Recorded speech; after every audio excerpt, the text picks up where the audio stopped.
Let's move on to the latest in the Western United saga, of course. It's almost been a week now since the first instance board have revoked their licence to play in the A-League competitions, both the men and women's in 2025-26. And the latest update this week is to do with Riku Danzaki, of course. He was charged allegedly a couple of months ago on a number of betting manipulation offences. He has appeared in court and pled guilty to 7 charges in relation to betting corruption. Several different reports have indicated that he profited around $16,000 from a series of bets, which interestingly, and here is the phrase that has really kind of got us jumping up and down.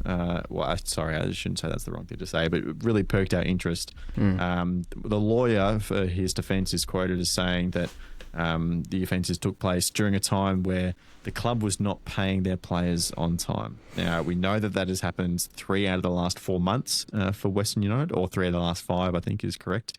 But clearly where they're indicating here back towards the earlier part of the year that this has also been happening during the midst of the A-League season. And I'm not going to jump straight away, Jacob, to saying that this is the reason, why Riku, manipulated these yellow cards to pocket $16,000.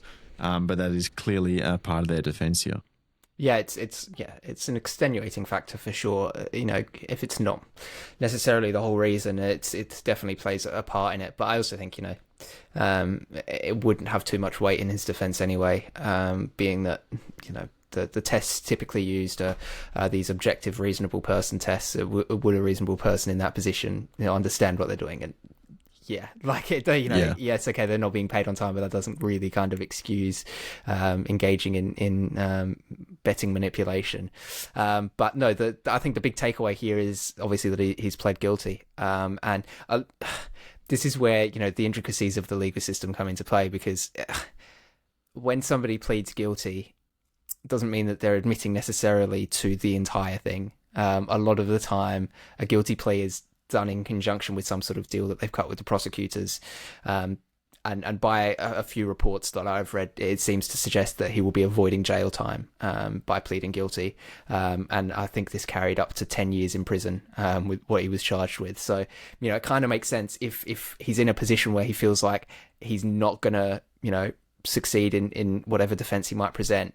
It makes sense to just plead guilty now, avoid a long drawn out trial and all the costs associated with that just to end up in prison. You just plead guilty now, get a lot of that out the way, and people will look very favorably upon you. And it's especially the case with kind of non-violent crimes, non-sexual crimes, that sort of stuff, to be they typically go, okay, yeah, fair enough, it's a good faith thing, we'll also respond in kind. And as I said, as seems to be reported, will be avoiding jail time. He's still yet to be sentenced. I think that's Friday next week or something, his sentencing hearing.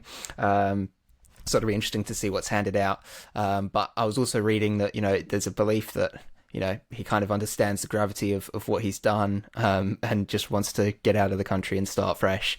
So, it wouldn't surprise me if it's a pretty lenient sentence and they just kind of want to go, okay, yeah, if you just want to leave and it's no longer anybody's problem, that's fine, we'll just do that. But no, it's certainly an interesting development. And, like I said, I think it just highlights that it doesn't mean that he's fully admitting that he did everything that he has been accused of, but that he probably would have been found guilty of at least one thing, or wouldn't have been found not guilty. So he just went, well, okay, I'm just going to save myself the trouble.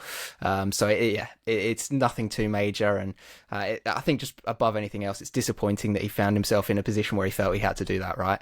And like you said, that's kind of the thing that kind of popped out to a lot of us was, using that as part of his defense of I wasn't getting paid at the time by the club. It kind of also goes to show that this is a very, very long term issue that Western United have had, because we've known about the last few months they've been late with payments and things like that, but this is this is extending into last season, and well into last season as well. So it kind of just puts a bit of a highlight on how long there have been these problems at Western United that people necessarily haven't really known a huge amount about. So it's just a bit disappointing all around, to be honest. But Paletti, they weren't late paying their players this month, were they? No, they weren't. And I'm choosing to take the most cynical of views of this. Look, it's great the players are being paid, and they absolutely should be paid. But if you're going out of your way to pay your players early to make sure that they can't leave when you have no idea if the club's going to exist in a month or two, like, this sort of whole downfall started, at least in the public domain at least, when, the club was placed under a transfer ban by FIFA because they weren't paying Alex Prijovic, or whatever the settlement was there. Point is, they owe Alex Prijovic a bunch of money. They haven't done that yet, so they're still under a transfer ban.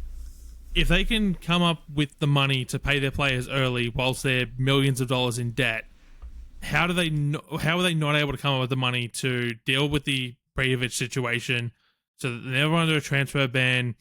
They can re-sign their players, and they may be a little bit late in getting them their payments, but they've got players under contract. They might be able to have played Garuccio and Kaczarski in the Australia Cup. Maybe that situation changes. Maybe they actually go on and win that game with those two players. I don't think they do, but maybe they go on and win that game with those two players. Like I don't know. This whole thing is a mess, and it just seems to be getting worse every single day because something new is coming out every single day, and we're just like, oh gosh, what's happened now, right?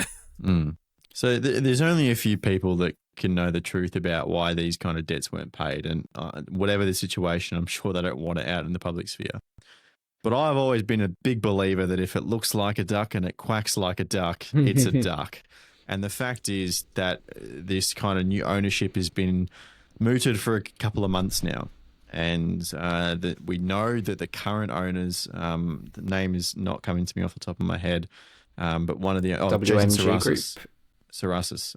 He has like something like a $3 million personal ACO tax debt, right? That came up, and clearly in a little bit of financial strife, and there was a bunch of debtors calling for money and to different various levels of the organisation, and clearly paying, I think it was some extra superannuation as well, and of course the Prijovic debt as well was not top priority, and maybe just hoping that if they can get the sale done with all that debt in peace, maybe it lowers the price a little bit, but selling the debt with group will at least get them out of that little bit of trouble.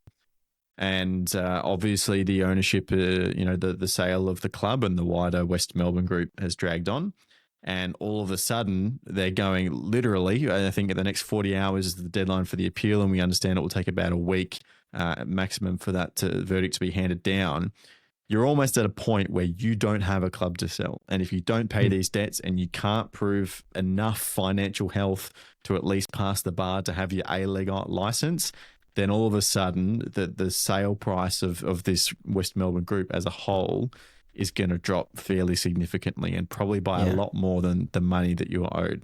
So for me, it feels like they're running out of time, and they know they just have to get it done. Otherwise, they're not going to be able to sell the club. So that's my looks like a duck and quacks like a duck impression. I'm happy to be proven wrong on it, but it's just further distress. And I reached out to the PFA and I got a statement from the CEO, Bo Bush.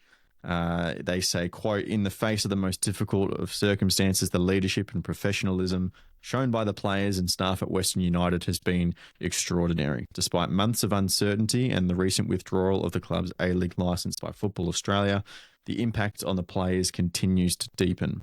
The PFA has been actively engaged with affected players from both the A-League men and women's squads, providing direct support and guidance. Every day that passes compounds the situation, and we continue to advocate for a swift resolution to the appeals process." And that's one of the other things, Jacob. In terms of these players, we've heard whispers about, asking for releases in contract, and definitely other clubs, inquiring about players.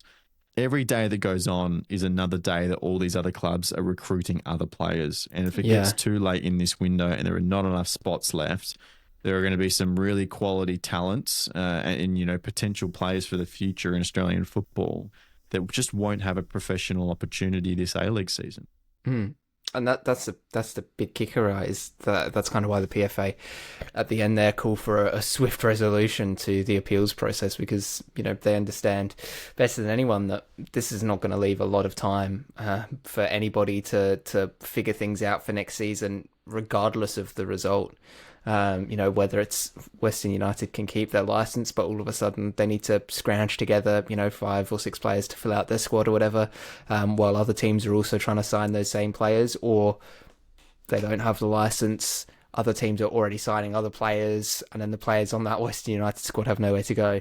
Yeah, it's the quicker it can get sorted, the better. And I think we kind of highlighted this in the last episode as well, is that it's a decision that it's good that they've made a ruling on this, and obviously there's the appeals to go with it, but it is very late on in terms of the whole ordeal, and kind of pushing it a little bit towards the impacting the start of the season potentially. So yeah, I'm definitely fully with what the PFA have said there of just let's get this over with quickly so we can kind of take stock of where we're at and figure out what needs to be done. But you've also got to understand that these things do take time, so you don't want to come to the wrong decision and be made to look a little bit silly in like 6 months time or whatever.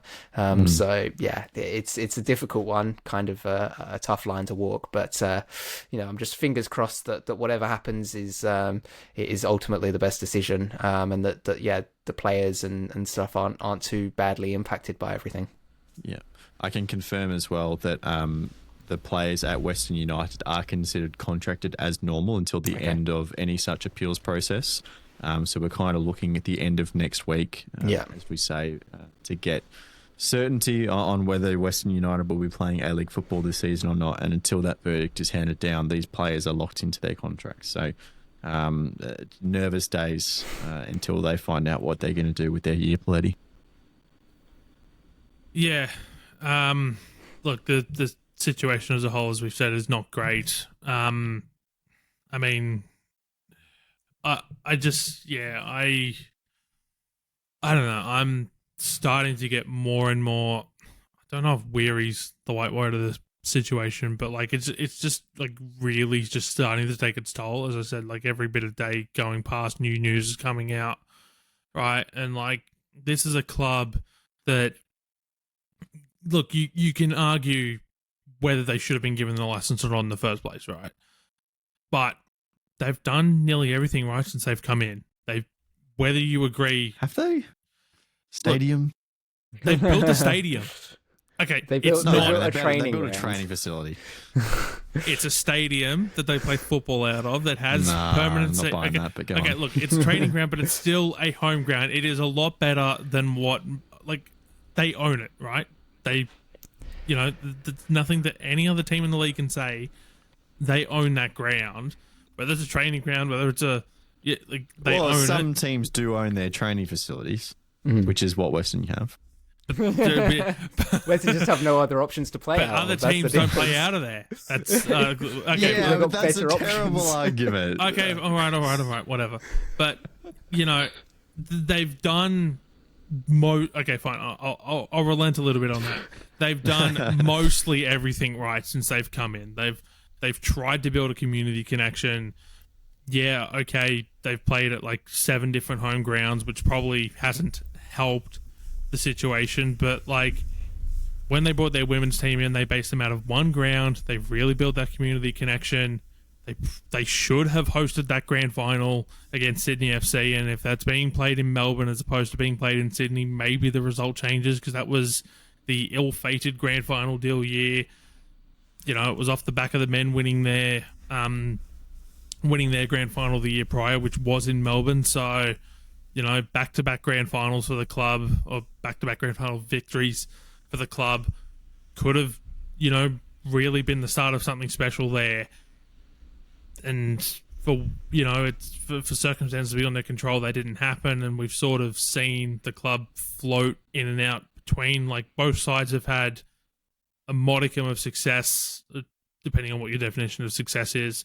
But they've been successful, I'll say. They've done most things right, and so compared to the other expansion teams that have come in and folded or whatnot, for it to potentially end like this with a mountain of debt, and I mean, they're certainly not the only club in world football that's gone this way, but a lot of it's been because of bad ownership, and I'm not going to say that Western United have had bad ownership by any stretch of the imagination, but they've sort of become a victim of what is ultimately a larger capitalistic project that just hasn't gotten off the ground.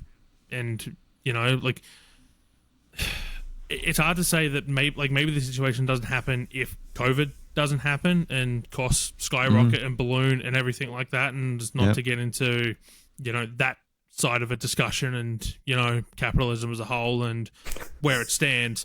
But, you know, I don't want to look back on this in 2 years' time and 3 years' time and think what could have been with this club. Because, as I said, they've done a lot of things right and they've tried to do things the right way, and it just hasn't worked out. Yeah, I'm with you on the COVID point 100%. Yeah. I think the pandemic is significantly underrepresented in most people's thought process in terms of where the game is financially as a whole, not just Western United. I remember when it happened, there was genuine like fear that it would kill the league, like not just individual clubs, but you know, yeah. I mean, the genuine fear, and people seem to forget about it. That was a very serious issue.